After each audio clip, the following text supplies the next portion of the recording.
Hello, all you film freaks and movie maniacs out there.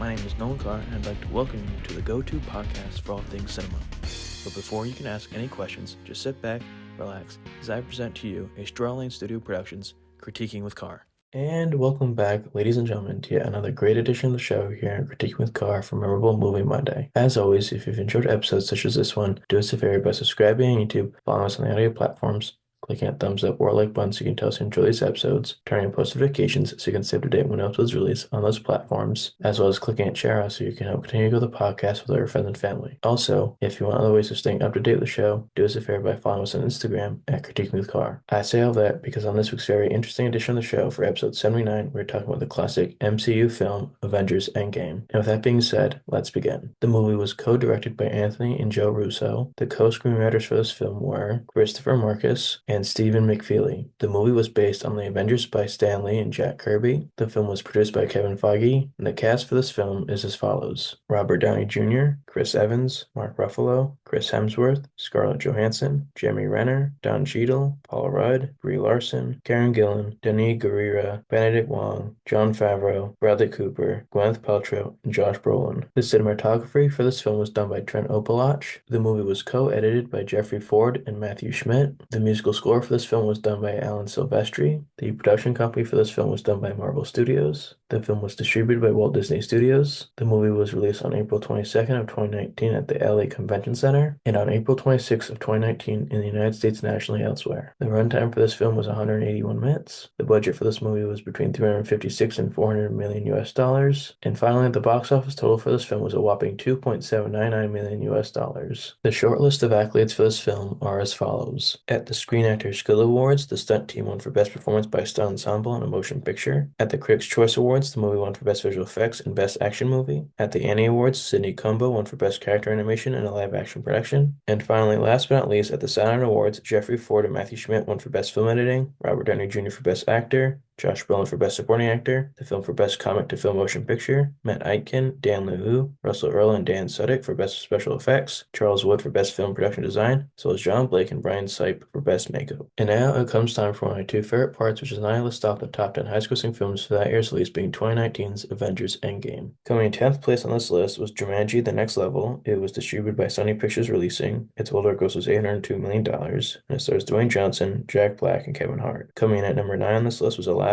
It was distributed by Walt Disney Studios. Its worldwide gross was $1.05 billion, and it stars Will Smith, Mena Massoud, and Naomi Scott. Coming in 8th on this list was Toy Story 4. It was distributed by Walt Disney Studios. Its worldwide gross was $1.074 billion, and it stars Tom Hanks, Tim Allen, and Annie Potts. Coming in 7th on this list was Star Wars: The Rise of Skywalker. It was distributed by Walt Disney Studios. Its worldwide gross was $1.077 billion, and it stars Carrie Fisher, Mark Hamill, and Adam Driver. Coming in 6th place on this list was Joker. It was distributed by Warner Bros. Pictures. Its worldwide gross was $1.079 billion, and it stars Joaquin Phoenix, Robert De Niro, and Zazie Beetz. Coming in 5th place at the halfway mark on this list was Captain Marvel.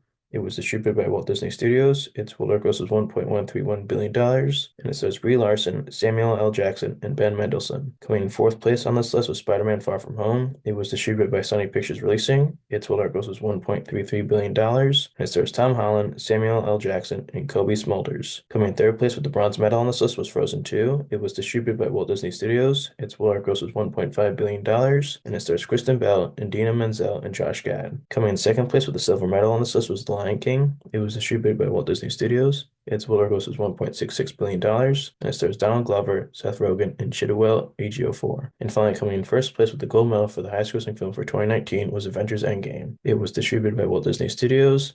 Its worldwide gross was $2.8 billion, and it stars Robert Downey Jr., Chris Evans, and Mark Ruffalo. And now, for the moment you've all been waiting for, my review of 2019's Avengers Endgame. Avengers Endgame marks a monumental chapter in the Marvel Cinematic Universe, serving as the culmination of over a decade of storytelling. Directed by Anthony and Joe Russo, this film not only brings closure to the Infinity Saga, but also offers a fancy blend of action, emotional depth, and memorable character moments. A standout aspect of Endgame is the unlikely pairing of Tony Stark and Nebula stranded together in the depths of space. Their interactions are surprisingly poignant, showcasing the growth of both characters. Tony's survival instincts and Nebula's complex background create a dynamic that, while odd, is engaging and sets a solid emotional foundation as they await rescue. Captain America's return to a more classic look without his beard is a refreshing change, making him appear more professional and respectable. This visual shift mirrors the character's emotional arcs throughout the film. On the other hand, Thor's character development takes a different turn. His transformation into a lazy recluse after the catastrophic events of Infinity War adds layers to his character, but also feels at odds with the heroic image we've come to expect. One of the film's most powerful sequences occurs during the quest for the Soul Stone, where Natasha sacrifices herself for Clint. This moment resonates deeply, showcasing the film's ability to inject genuine emotion into its action-packed narrative. The heartbreak on Clint's face as he grapples with losing Natasha highlights the stakes involved in their mission, reinforcing emotional weight on the journey. While the visual effects in Endgame largely impress, certain CGI, like Michael Douglas's de-aging, feel less convincing. However, the climactic battle sequences compensate for these minor missteps, delivering thrilling action that pays off years after character development. The moment when all the heroes rallied to fight Thanos, led by Captain America wielding Mjolnir, is iconic. A triumphant AVENGERS!